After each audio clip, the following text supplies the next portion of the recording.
JDU 16 से कम पे मानने को तैयार नहीं है। लेकिन जहां तक सवाल है कि चिराग पासवान सबसे बड़ा सवाल ही है, 3 सीट का नाम सुनकर के ही बेफर उठे, वो नाराज हो उठे। और मैं आपको बता दूं, उनकी बातचीत आरजेडी से चल रही आरजेडी, जी हां, आरजेडी बाहें फैलाए हुए खड़ी। आज मेरी आरजेडी के एक बड़े नेता से बात हो रही थी जो तेजस्वी यादव के इर्द गिर्द रहते हैं, आप कह लीजिए यंग डायनेमिक लीडर हैं। उन्होंने यहां तक कहा कि हम 10 मार्च के बाद से यह सारी प्रक्रिया शुरू करेंगे, हम इंतजार करेंगे कि चिराग क्या करते हैं, क्योंकि बीजेपी का फैसला मुख्यमंत्री विदेश जाएंगे, विदेश दौरे से पहले हो जाएगा कि कौन कितनी सीटों पर चुनाव लड़ेगा। ऐसे में सवाल उठता है कि हम उनका इंतजार करेंगे और वो हमारी तरफ आएंगे तो हम उनको 5-6 सीटें जरूर देंगे।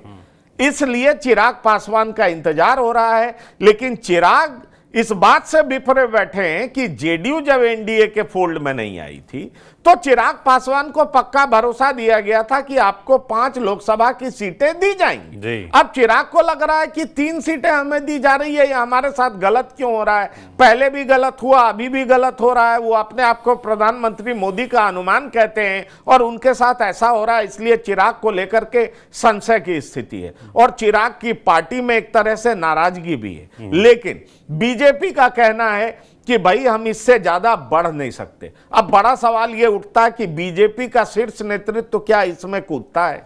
बीजेपी का शीर्ष नेतृत्व क्या इसका समाधान निकालता है? यह सवाल यह भी है, क्योंकि मामला कहा जा रहा है कि 4 सीटों पे बात बन जाएगी, ऐसा बीजेपी के भी कुछ नेताओं को लग रहा है। लेकिन क्या अगर 4 सीट पे बात बन जाएगी तो 4 सीटें कौन सी दी जाएंगी? ये महत्वपूर्ण है। इसलिए चिराग को लेकर के यहां पर मामला फंसता हुआ दिखाई पड़ रहा है। अब सवाल यह है कि ये जो पूरा इक्वेशन है उसको आप देखेंगे तो 2019 की तुलना में और अब में क्या फर्क है? एक बड़ा फर्क है। बड़ा फर्क यह है कि 2019 में मुख्यतर 3 पार्टियां थी एनडीए में। वो कौन कौन सी थी? तो वो जेडीयू थी, वो बीजेपी थी, वो एलजेपी थी। 17 जेडीयू बीजेपी ने बांट लिया था, 6 एलजेपी को बांट दिया था। लेकिन अब एनडीए में कई पार्टियां हैं। अब एनडीए में जेडीयू बीजेपी तो है ही, एलजेपी का भी 2 खेमा है, तो 4 पार्टी ये हो गया। हिंदुस्तानी आवाम मोर्चा 5, उपेंद्र कुशवाहा की पार्टी 6, उसके बाद आप वीआईपी ले लीजिए जिसका इंतजार किया जा रहा है 7 लोगों में 40 सीटों का बंटवारा होना है। इसीलिए ये पेंच फंस रहा है। और चिराग पासवान को लगता होगा भाई कि अगर आपके गठबंधन के सहयोगी बढ़ गए तो नुकसान हम क्यों सहें?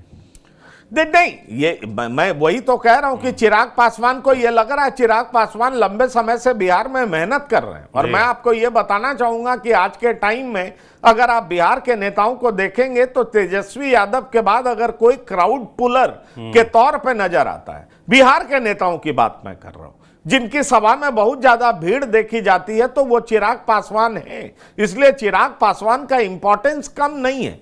पर सवाल यह उठता है कि हनुमान क्या राम का साथ छोड़ेंगे? बड़ी विकट स्थिति आ रही बिल्कुल कि जो अपने आप को पीएम मोदी का हनुमान कह रहे हैं तो क्या वो राम का साथ छोड़ देंगे? यह सवाल है। क्योंकि मैं एक बड़ा इंटरेस्टिंग बात आपको बताऊं कि आरजेडी के नेता से मेरी बात हो रही थी जो कि तेजस्वी यादव के सलाहकार के तौर पे जाने जाते हैं, उनके क्लोज क्वार्टरी में आते हैं। वो कह रहे थे कि देखिए चिराग को हम लोग लाने के लिए एकदम बाहें फैलाए हुए बैठे हैं, वो हमारी एक तरीके से बड़ी जीत होगी। लेकिन सवाल यह उठता है कि हमें भरोसा अंदर से कम है कि चिराग हमारे तरफ आएंगे, ये उनका कहना था। लेकिन मैं ये मानता हूं कि अगर चिराग उधर चले जाते हैं तो आप जातिगत आधार पर भी चीजों का आकलन करेंगे तो आप पाएंगे कि उनका जो कोर वोट बैंक है, पासवान समाज फाइटर है, वो सड़कों पे उतरता है, वो अपने जिस पार्टी के साथ रहता है उसके लिए वो बूथ पे लड़ता है, भिड़ता है और बूथ पर कन्वर्जन जो वोट का कराने की क्षमता है उनमें बहुत ज्यादा है। अब सोचिए पासवान समाज और यादव इन दोनों का कॉम्बिनेशन अगर सड़कों पे नजर आएगा तो ये एनडीए को एक बड़ा डेंट पहुंचाएगा, क्योंकि वोट बैंक होना अलग बात होती है और उसको कन्वर्ट करने की क्षमता किन जातियों में है वो भी बड़ी महत्वपूर्ण है। इसलिए ये एक छोटा नुकसान नहीं होगा। लेकिन मैं जब बीजेपी से बात कर रहा हूं तो बीजेपी जो है आंकड़ों का भी हवाला देती है। बीजेपी कहती है कि आप याद करिए 2019 में हमें कितना परसेंट वोट मिला था, 53% वोट। चिराग का हम 4-5% वोट हटा देते हैं तो हमारा कितना बचता, 48 से 49% वोट। लेकिन 48 से 49% वोट हमारे पास तो बचता है, और साथ ही साथ हमारे साथ अब उपेंद्र कुशवाहा भी आए हैं, हमारे साथ जीतन राम मांझी भी आए हैं, हमारे पास वीआईपी पार्टी भी आने वाली है। अगर ये लोग आते हैं तो 1-2% वोट तो जुटेगा, तो हम फिर तो 50 पे पहुंच ही जाएंगे, जो कि कन्विंसिंगली हमारी जीत की गारंटी देता है। अगर चिराग हमारी बात नहीं मानेंगे तो चिराग अपना नुकसान खुद करेंगे। ये बीजेपी का एक खेमा कह रहा है, जबकि बीजेपी के कई लीडर चिराग को बहुत महत्वपूर्ण मानते हैं। पर सवाल यह है कि फैसला तो केंद्रीय नेतृत्व करेगा। चिराग को मनाने, समझाने, पटाने और किस शर्त पर चिराग मानेंगे, यह फैसला तो केंद्रीय नेतृत्व करेगा। मैं आपको यह बताना चाहूंगा, क्योंकि अभी सौरभ हम प्रोग्राम जब शुरू कर रहे थे उससे पहले ही चिराग पासवान की पार्टी के एक बड़े नेता ने मुझे फोन किया और मैं उनसे पूछा कि क्या आप लोग हाजीपुर के लिए मान गए हैं, तो उनका कहना था बिल्कुल नहीं माने। कौन कह रहा है हाजीपुर के लिए मान गए?